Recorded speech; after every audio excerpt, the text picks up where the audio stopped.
ప్రభు పేరట మీ అందరికీ శుభాభివందనములు. Charles Spurgeon గారి విశ్వాసపు చెక్ బుక్ నుండి ఈరోజు అనుదిన వాక్య ధ్యానం. అందుకు యెహోవా, నీవు వెళ్ళవద్దు, చుట్టూ తిరిగిపోయి కంబళి చెట్లకు ఎదురుగా వారి మీద పడుము. కంబళి చెట్ల కొనలను చప్పుడు వినగానే ఫిలిష్తీయులను హతము చేయుటకై యెహోవా బయలుదేరుచున్నాడు గనుక అప్పుడే నీవు త్వరగా బయలుదేరవలనని సెలవిచ్చెను. 2వ సమూయేలు గ్రంథము 5వ అధ్యాయము 24వ వచనము.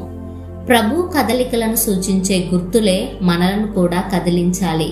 ఒక ప్రత్యేక సమయములో దేవుని ఆత్మ శబ్దం చేస్తాడు. ఆ శబ్దం మనం వింటాం. ఆ సమయంలో మునుపెన్నడూ లేనంత చురుగ్గా మనం కదలాలి.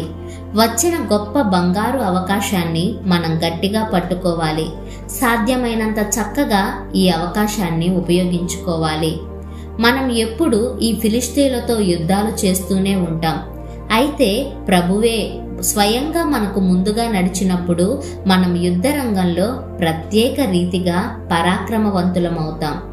చెట్ల చిటారు కొమ్మలను గాలి కదిలించి శబ్దం చేసింది.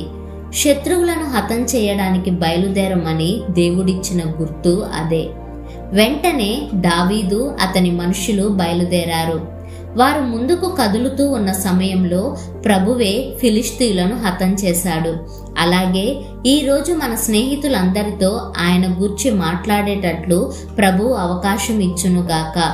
దేవుడు మనకు అలాంటి నిరీక్షణతో కూడిన అవకాశాలు అనుగ్రహించినప్పుడు వాటిని ఉపయోగించుకునేటట్లు మెలకువగా ఉండి మనలను మనం సిద్ధపరచుకుందాం. ఇదే సువార్త చెప్పడానికి అనుకూలమైన రోజు. ఆత్మలను సంపాదించే కాలంలో మనమంతా ఉన్నాం. మన చెవులను తెరిచి పరిశుద్ధాత్మ శబ్దాన్ని వినడానికి సిద్ధంగా ఉందాం. ఆయన ఇచ్చే గుర్తుకు విధేయత చూపడానికి మన మనస్సులను సిద్ధం చేసుకుందాం. అప్పుడు మీకు ముందుగా యెహోవా బయలుదేరును అనే వాగ్దానాన్ని జ్ఞాపకం చేసుకుందాం.